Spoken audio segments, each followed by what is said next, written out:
অনেক স্টুডেন্ট আছো যারা বিএমএলটি করতে চাও। আমার অনেক ভিডিওতে অনেকে কমেন্ট করেছে যে দাদা এমন এক ব্যক্তিকে আনুন না যে বিএমএলটি করেছে, তার অভিজ্ঞতা আছে। আমি আজকে ঘুরে ঘুরে ঘুরে গোলাম কবিরকে পেয়েছি।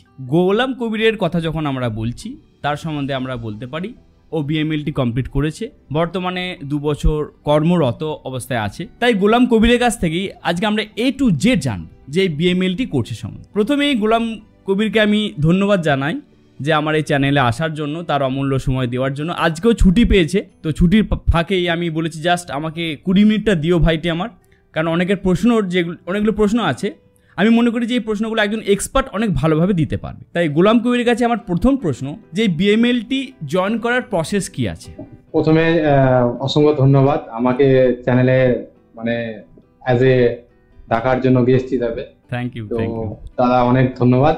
প্রথমে বলে নিই যে বিএমএলটি অ্যাকচুয়ালি কি। বিএমএলটি আর ডিএমএলটি দুটো জিনিস আছে। তো DMLT means diploma in medical laboratory technologist, আর BMLT bachelor in medical laboratory technologist. Difference just degree, আমাদের কাজে কোনো ডিফারেন্স সেটা নয়, ঠিক আছে। ওদের যেটা ডিএমএলটিতে আসা যায় অ্যাজ এ স্টেট মেডিকেল ফ্যাকাল্টির একটা এক্সাম হয়, ওকে, এটা থ্রুতে আসা যায় মেইনলি। আর সায়েন্স ব্যাকগ্রাউন্ড থাকতে হবে অবশ্যই। এবং বিএমএলটি যেটা হয় আমাদের মেইনলি সেটা হচ্ছে জেন পাস ইউজি, যেটা আমাদের ওয়েস্ট বেঙ্গল কন্ডাক্ট করে গভর্নমেন্ট, এটা থ্রুতে আসা যায়। এবং অবশ্যই তার এইচএস এ সায়েন্স থাকতে হবে, ঠিক আছে। তারপরে আমাদের ওয়েস্ট বেঙ্গলে দুটো মাত্র গভর্নমেন্ট কলেজ, সেটা একটা ট্রপিক্যাল এন্ড দেন তারপরে হচ্ছে আমাদের জওহরলাল নেহরু মেডিকেল কলেজ। আমি জওহরলাল নেহরু মেডিকেল কলেজ থেকে পাস আউট। আচ্ছা। এবং 2 বছর এক্সপিরিয়েন্স আমি কাজ করছি। আচ্ছা আচ্ছা। এভাবেই এই কোর্সের ডিউরেশনটা কতটা আছে? মানে ডিউরেশন আমাদের ডিউরেশন হচ্ছে বিএমএলটি ডিউরেশন হচ্ছে 3 বছর, দেন 6 মান্থ ইন্টার্নশিপ। ওটা যদি প্রাইভেট থেকে করে দেন ও যে কোনো কলেজে ইন্টার্নশিপ করতে পারে। আর যদি গভর্নমেন্ট কলেজে করে তাহলে যে কলেজে করবে সেই কলেজে ইন্টার্নশিপ হিসেবে সে করতে পারে। আচ্ছা, 6 মান্থ ইন্টার্নশিপ মেইনলি। আচ্ছা, ওই যে ইন্টার্নশিপের যে প্রসেসটা আছে ওটা কি তোমার যে পুরো হসপিটালেই পাওয়া যায় না ওটা কোনো পার্টিকুলার? ওটা ডিপেন্ড করছে যে কলেজে যে ভর্তি হয়েছে। যদি বেসরকারিতে ভর্তি হয় তাদের যদি ফ্যাকাল্টি না থাকে এবং তারা কলেজকে লেটার লিখে যে আমি এই কলেজে ইন্টার্নশিপ করতে চাই, দেন সেই কলেজে ইন্টার্নশিপ করতে পারে। আচ্ছা, এটা যে কোনো কলেজে, সে মেডিকেল কলেজে করতে পারে। আচ্ছা, যে কোনো মেডিকেল কলেজে এটা চান্সটা আছে। আচ্ছা, ডিউরিং ইন্টার্নশিপে কোনো মানে পয়সা পাওয়া যায় নাকি? যেমন আমরা দেখি যে এমবিবিএস এর ক্ষেত্রে হয় একটা লিটল অ্যামাউন্ট দেয়, তো সেরকম কিছু আছে নাকি? সেটাও কোশ্চেনের মধ্যে। হ্যাঁ, একদমই তাই। এটা একটা খুব ভাইটাল পয়েন্ট, ঠিক আছে, যেটা ডিপ্লোমারা পায়। আচ্ছা, মান্থলি একটা স্টাইপেন্ড পায়, কিন্তু আমরা বিএমএলটিরা পাই না। আচ্ছা, এটা নিয়ে আমাদের গভর্নমেন্টের সঙ্গে অনেক কথাবার্তা, সেটা আমাদের বলা হয়েছে। তো সেটা এখনো অবধি আমরা থাকাকালীন আমরা পাইনি। আচ্ছা, এবং ইন ফিউচার যারা ভর্তি হবে তারা নিশ্চয়ই মানে গভর্নমেন্ট হয়তো দেখবে সেটার ব্যাপারে। মানে এখনো অবধি আমরা ইন্টার্নশিপে কখনো টাকা পাইনি। আচ্ছা, এবার ধরো যদি কেউ সরকারি কলেজে পেলো না, কোনো একটা প্রাইভেট কলেজ থেকে করছে, তো তার ক্ষেত্রে কোথাও কোথাও লিমিটেশন আসবে না একই সেম থাকবে? কারণ হচ্ছে অনেকের মনে প্রশ্ন থাকে যে আমি গভর্নমেন্ট কলেজে পাইনি, তো প্রাইভেট থেকে করলে পরবর্তীকালে আমার স্কোপ থাকবে না, আমি সরকারি চাকরি দিতে পারবো না। এই ধরনের প্রশ্ন আমি দেখেছি অনেকে করেছে। তো এটা তো না, এটাতে এটাতে কোনো কিছু নেই। এবং তাদের ভ্যালু একদম সেম, সে প্রাইভেট থেকে করুক গভর্নমেন্ট করুক, কোনো যায় আসে না। জাস্ট একটাই ডিফারেন্স যে প্রাইভেটে ফিস দিয়ে পড়তে হবে আর গভর্নমেন্টে ফিস লাগবে না, আর কোনো ডিফারেন্স নেই। আচ্ছা, আর সিলেবাস সম্বন্ধে একটু জানতে চাইবো, সিলেবাস কি আছে? মানে সিলেবাস আমাদের মেইনলি ফার্স্ট ইয়ারে অ্যানাটমি, ফিজিওলজি, ল্যাবরেটরি টেকনোলজিস্ট এর যে পার্ট গুলো হয় ল্যাবের, তারপরে মাইক্রোবায়োলজি, বায়োকেমিস্ট্রি, এই সাবজেক্ট গুলো বেসিক্যালি আমাদের সাবজেক্ট থাকছে মেইন। আচ্ছা, আর এই যে তোমার বিএমএলটি করার পর স্কোপ কি আছে, মানে কতদূর কি একটা স্টুডেন্ট যেতে পারে? তার বিএমএলটি করার পর মেইনলি স্কোপ আমাদের চাকরিতেও সুইচ, যার যেরকম চাকরিতেও সুইচ করে যেতে পারে। এবং যদি সে হায়ার ডিগ্রি করতে চায় বিএমএলটি করার পর, সেটা আমাদের এমএসসি ইন মেডিকেল মাইক্রোবায়োলজি করতে পারে। আচ্ছা, বা জাস্ট এমএসসি মাইক্রোবায়োলজি করতে পারে, বা আমাদের এমএমএলটি হয়, medical MSc in medical laboratory technologies, এই 3টে স্কোপ আছে এবং যেটার উপরে সুইচ করে যেতে চাই সেটা ইন ফিউচারে বা তারপরে এমএমএলটি করার পর পিএইচডি তেও যাওয়া যায়। এই যে বিএমএলটি করার পর অ্যাকচুয়ালি মানে কোর কাজটা কি হয় সেটা যদি একটু বৃত্তান্ত বলো, কারণ আমিও জানি না যে অ্যাকচুয়াল কাজটা কি হয়। অ্যাকচুয়ালি আমাদের মেইনলি কাজ হচ্ছে আমাদের ডিজিজটাকে আইডেন্টিফাই করা। আচ্ছা আচ্ছা, একটা ডক্টর সে সাজেস্ট করলো এই টেস্ট হবে তার, এবং সেই টেস্টের এগেইনস্টে আমরা টেস্ট করব যে হ্যাঁ this is positive or negative, বা সে কি সিভিয়ার অ্যাক্টিভ সে ডিজিজে কিনা। তো সেটার জন্যই মেইনলি আমাদের সেই কাজটাই হয়, আমাদের স্যাম্পলকে প্রসেসিং করে তারপরে প্রত্যেকটা মেশিন থাকে ইনস্ট্রুমেন্টের সাহায্যে আমাদের করা। তো তার মধ্যে আমরা অনেক কিছু ধরতে পারি, স্যালাইভা থেকে শুরু করে ব্লাড, আই থিঙ্ক স্টুল বলো বা ইউরিন, সবগুলো এর মধ্যে পড়ে যায়, তাই না? হ্যাঁ একদম একদম। এবং ইভেন আমাদের অনেক টেস্ট আছে, বা এফএনএসি থেকে বায়োপসি থেকে শুরু করে এই টেস্টগুলো আমরাই করে থাকি অ্যাজ এ ডক্টরের আন্ডারে। ঠিক আছে, বায়োপসি অ্যাজ এ ডক্টর করেন, দেন আমরা স্লাইড প্রিপারেশন থাকে, হ্যাঁ হিস্টোপ্যাথোলজি ডিপার্টমেন্ট আছে, সেখানে অনেক কাজ স্লাইড প্রিপারেশন থাকে, ওগুলো করতে হয়। ইউরিন স্যাম্পেল ওটাকে কালচার করা, স্টুল স্যাম্পেল কালচার করা, ব্লাড কালচার করা, ঠিক আছে এগুলো। এই যে রিপোর্টটা তোমরা দাও, আলটিমেট তো রিপোর্টের যে আমরা দেখি যে ধরো কোনো একটা জায়গায় আমরা টেস্ট করতে গেলাম, দেখলাম একটা রিপোর্ট পেলাম, রিপোর্টের পর যে সিগনেচারটা কি থাকে সেটা তোমরা দিতে পারো না, ওর জন্য আলাদা ডক্টরের সিগনেচার লাগে? এই ব্যাপারটা না, এটা ডিপেন্ড করছে, ল্যাব টু ল্যাব ভ্যারি করে। কারণ হচ্ছে যদি কোনো ল্যাব চায় যে আমি অ্যাজ এ প্যাথোলজিস্ট বা রাখবো, বায়োকেমিস্ট্রি রাখবো, তার আন্ডার দিয়ে ওই সইটাও হতে পারে বা আমরাও দিতে পারি। এবং আমাদের দেওয়ার এখনো প্রবাবিলিটি মানে এখনো আমাদের এতে নেই, মানে রাইটস নেই যে আমরা সই করে রিপোর্ট ছাড়তে পারি। ওকে ওকে, ঠিক আছে, ওটা আমরা কোনো প্যাথোলজিস্ট বা বায়োকেমিস্ট্রির আন্ডারেই ছাড়তে হবে আমাদের, কোনো স্যারের আন্ডারে।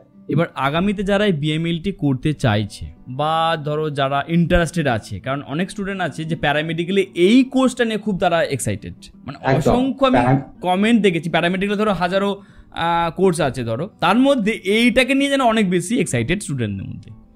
একদমই তাই। হ্যাঁ বলো। কারণ হচ্ছে যে বিএমএলটিটা আদার দেন যে প্যারামেডিক্যাল কোর্স আছে, তো সেটার থেকে একটু ডিফারেন্স এই কারণেই যে এটা অ্যাকচুয়ালি ল্যাব ওরিয়েন্টেড, সেখানে পেশেন্ট ডিল আমাদেরকে করতে হয় না। আচ্ছা, তো সেই কাজটা আমাদের খুব মানে একদম ফুল আইসোলেট এবং হ্যাঁ নিজস্ব একটা একদমই আইসোলেটেড জায়গা থেকে আমাদের করতে হয়, মানে সেখানে কোনো পেশেন্টের ডিস্টারবেন্স থাকবে না, সেখানে কোনো ক্যাওয়াস থাকবে না, ওই জায়গার জন্য সব থেকে বিএমএলটি কোর্সটা আমাদের প্রেফার করে বেশি। আচ্ছা, না এর সাথে যেটা আমি কোশ্চেনটা করতে চাইছিলাম, ধরো যারা আসতে চাইছে তাদের উদ্দেশ্যে তুমি কোন 3-4টে পয়েন্ট বলবে যে তারা যেন অলরেডি যেন প্রিপেয়ার থাকুক, যে এই 5টা পয়েন্ট তোমরা যদি প্রিপেয়ার হয়ে আসতে পারো, ইন ফিউচার তোমরা এই মানে পড়তেও ভালো লাগবে বা পরবর্তীকালে জবেতেও তোমার অ্যাডভান্টেজ পাবে। কোন 4-5টা পয়েন্ট তোমার মনে হয় যেগুলো যদি তারা তৈরি হয়ে আসে খুব ভালো হবে, যেটা তুমি হয়তো তুমি পড়ার সময় বা এখন তুমি জব করতে গিয়ে ফেস করো, যে এটা যদি আমি আরেকটু আগে থেকে তৈরি হয়ে আসতাম আর একটু বেটার ভাবে নিজেকে রিপ্রেজেন্ট করতে পারতাম, এমন কিছু পয়েন্ট? প্রথম পয়েন্ট যেটা হচ্ছে যে কলেজ লাইফে যেটা বিএমএলটি পড়ার সময় আমাদের থিওরিটিক্যাল ডিএমএলটি থেকে থিওরিটিক্যালটা অনেক বেশি। আচ্ছা, তো থিওরিটিক্যাল কনসেপ্টটা অনেক বেশি রাখতে হবে। ওকে, যেখানে তুমি অ্যাজ এ বিএমএলটি তুমি যে কোনো কোশ্চেনের তুমি কোয়ারি অ্যান্সার তুমি দিতে পারবে অ্যাজ এ তুমি যেখানেই জব করো। তো থিওরিটিক্যাল নলেজটাও লাগবে এবং অ্যাজ ওয়েল অ্যাজ প্র্যাকটিক্যাল নলেজটাও তোমাকে গ্যাদার করতে হবে। এবং ইভেন আমাদের যেটা ব্লাড ব্যাংক বা আমাদের বায়োকেমিস্ট্রি বা মাইক্রোবায়োলজি, প্রত্যেকটা সাবজেক্টে আমাদেরকে নলেজ রাখতে হবে, তবেই তুমি ডেপথ রাখতে হবে, তবেই তুমি ফিল্ডে যে কোনো জায়গায়, এবং ব্লাড ব্যাংকের বিভিন্ন ডিপার্টমেন্ট আছে সেখানে তুমি অ্যাজ এ সুপারভাইজার বা আমাদের অনেক পোস্ট আছে এসটিএলএস টিউবারকুলোসিস ডিপার্টমেন্টে অ্যাজ এ সুপারভাইজার, সেখানেও তুমি অ্যাজ এ ডিপ নলেজ থাকে। এবং প্রত্যেকটা এক্সাম হয়, আমাদের সেন্ট্রালের এক্সাম হয়, তারপর ওয়েস্ট বেঙ্গল এনএইচএম এর আন্ডারে এক্সাম হয়, সেই এক্সামগুলো তুমি যদি ডিপ নলেজ থাকে তুমি অবশ্যই ক্র্যাক করতে পারবে। আচ্ছা, ওকে ওকে, এটারই নেক্সট প্রশ্ন ছিল, ধরো বিএমএলটি করার পর গভর্নমেন্টের কি জবের অপশন আছে বা সেগুলো পোস্টের কি কি আছে, এটা যদি একটু বলো। আমাদের বিএমএলটি বা ডিএমএলটি জবের ডিফারেন্সটা এখনো ঠিক সেই মতো ভাবে হয়ে ওঠেনি। আচ্ছা, কারণটা আমাদের ওয়েস্ট বেঙ্গলে যে রিক্রুটমেন্টটা বেশি হয় সেটা হচ্ছে এনএইচএম এর আন্ডারে হয়। আচ্ছা। এবং পার্মানেন্ট রিক্রুটমেন্ট আমাদের 2021 থেকে আটকে আছে, সেটা এখনো বন্ধ আছে। তো আমাদের মেনলি এখন যে রিক্রুটমেন্টটা হয় এনএইচএম এর আন্ডারে কন্ট্রাকচুয়াল, 60 বছর অবধি কন্ট্রাকচুয়াল। ওকে, ঠিক আছে। তো এই এনএইচএম এর আন্ডারে প্রত্যেকটা ডিস্ট্রিক্ট ওয়াইজ হসপিটাল বা বিপিএইচসি তে আমাদের রিক্রুটমেন্ট হয়। আচ্ছা। বা যে কোনো একটা এমস এ, কল্যাণী এমস আছে, সেখানে কন্ট্রাকচুয়াল স্টাফ বা কোনো হোমিওপ্যাথি কলেজে আজ এ কন্ট্রাকচুয়াল ল্যাবরেটরি টেকনোলজিস্ট, এগুলোই বেসিক্যালি রিক্রুটমেন্ট আছে। ওটা এক্সামের মাধ্যমে তো, মানে যখন কোনো ক্যান্ডিডেটকে সিলেকশন হয়? না, ওটা ডিপেন্ড করছে তার অথরিটির উপর।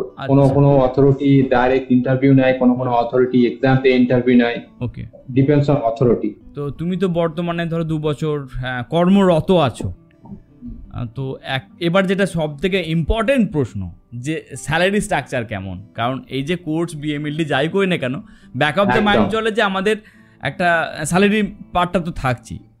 তো বর্তমানে পরিস্থিতিতে বেঙ্গলে বলছি, অনলি বেঙ্গলে যদি কেউ ধরো চাকরি করতে চাইছে, তো সেই ক্ষেত্রে স্যালারি স্ল্যাব কত আছে? বা কেউ যদি বেঙ্গলের বাইরে ধরো অন্য স্টেটে যেতে চায় বা অ্যাব্রোডে যেতে চায়, তারই বা কত বাড়তে বা কি হতে পারে, এটা যদি একটু বলো ভালো হয়। একদম, স্যালারিটা সব থেকে ভাইটাল জিনিস, আমরা যাই করি না কেন, ঠিক আছে, যে প্রফেশনে থাকি না কেন, কারণ স্যালারিটা সবার একটা মানে বেসিক রিকোয়ারমেন্ট। ঠিক আছে।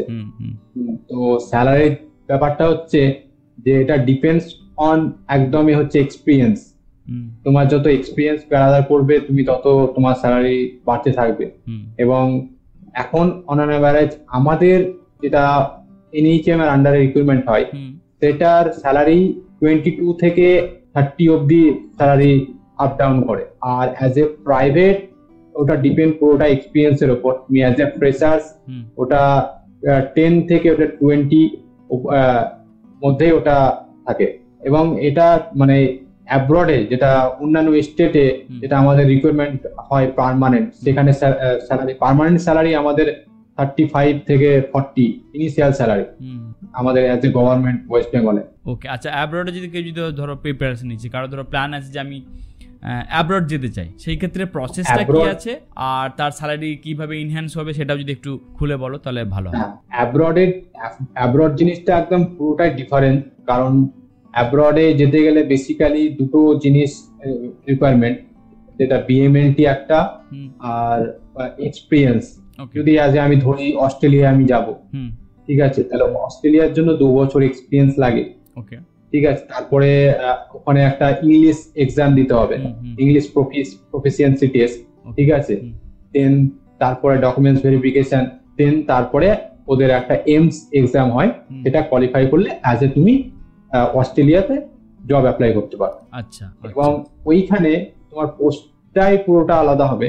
যেটা আমাদের মেডিকেলের পোস্ট থাকে, মেডিকেল রিসার্চ সায়েন্টিস্ট, তো ওখানকার স্যালারিটা একদম টোটালটাই ডিফারেন্স। মানে অন অ্যান অ্যাভারেজ $80,000 থেকে $1,00,000 পার অ্যানাম। এটা একটা বিরাট বড় সুযোগ যারা বিএমএলটি করে ফরেনে সুইচ করতে চায়। ওকে, আচ্ছা। একটা বড় কমেন্ট আমি কিন্তু বলতে চাইছি। কমেন্টটা হচ্ছে যে আমি একটা ভিডিও বানিয়েছিলাম যেখানে থাম্বনেল ছিল টেকনিশিয়ান, এরকম লিখেছিলাম। তো এই নিয়ে তো অনেকে দেখলাম বকাঝকা আমাকে করেছে যারা অলরেডি প্রফেশনে আছে। তো প্রথমে আমি দুঃখিত, হয়তো ভুল টুল করে ফেলেছি, হয়ে গেছে, দাদা মনে করে ক্ষমা করে দিও। কমেন্টটা আমি যেটা বলছি শুনে রাখো। তো কমেন্টে তোমাকে বলছি যে টেকনিশিয়ান আর টেকনোলজিস্ট, এটা যদি একটুখানি ডিফারেন্সিয়েটটা করে দাও, কারণ এটা আমরা গুলিয়ে যাই। একদমই তাই। অ্যাকচুয়ালি এই জিনিসটা নিয়ে আমরাও, যখন আমাদেরকে কেউ টেকনিশিয়ান বলে, সেটা যেহেতু যখন একটা নার্সকে আয়া বলে ডাকা হবে, একটা হয়তো বুঝতে পেরেছি, অনেকে ডেকে ফেলে। ঠিক আছে। তো ওই জিনিসটা সে সামনাসামনি হয়তো বলবে না, কিন্তু তাদের যে আমি পড়াশোনা করলাম, আমাকে এই ডাক্তার শুনতে হবে। কিন্তু ব্যাপারটা যে একটা ডিগ্রি, ডক্টর করলে, এমবিবিএস পাস করলে যেমন ডক্টর, অবশ্যই তেমন আমাদেরকে টেকনোলজিস্ট, আমাদের মেডিকেল ল্যাবরেটরি টেকনোলজিস্ট, এটাই আমাদের মেনলি আমাদের ডিগ্রিতেও থাকে। তো সেটা অনেকেই জানে না, অবগত নয় জিনিসটা নিয়ে, তো তারা টেকনিশিয়ান বলে। এবং আমাদের রিপোর্ট প্যাডে যখন থাকে তারা টেকনিশিয়ান বলে লিখে, কিন্তু এটা একদম প্রপারলি একটা রং ইনফরমেশন। তো আমরা মেডিকেল ল্যাবরেটরি টেকনোলজিস্ট।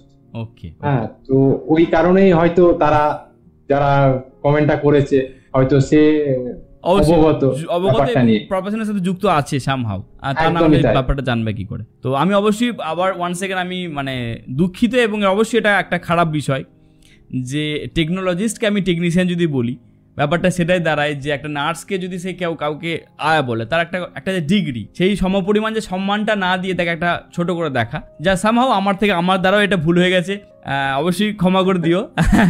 গোলামকেও ধন্যবাদ জানাই যে এই বিষয়টাকে খুলে বলার জন্য, যে কাকে টেকনিশিয়ান বলে আর কাকে টেকনোলজিস্ট বলে। ভিডিওর শেষে যদি তুমি 2-3টে পয়েন্ট যদি বলো ভিউয়ার্সদের উদ্দেশ্যে, যারা বিএমএলটি স্পেশালি বিএমএলটি করতে চায়, কোন জিনিসে তারা করবে এখন থেকে? একদম, ফার্স্ট অফ অল সায়েন্সটা যদি ব্যাকগ্রাউন্ডটা যদি এইচএসসি সায়েন্স হয়, তাহলে অবশ্যই আমি বলবো ডিপ্লোমা না করে অবশ্যই বিএমএলটি করা উচিত। রাইট। কারণ হচ্ছে যদি সে এখন কি প্রত্যেকটা ডিগ্রি করে আমরা যদি জেনারেল লাইনে ডিগ্রি করে অন্তত আমরা যদি কিছু না করি দেন বসে থাকছি, আর যদি বিএমএলটি করে ডিগ্রি করে বসে থাকবে না, অন্তত কিছু একটা জায়গায় জব পাবেই।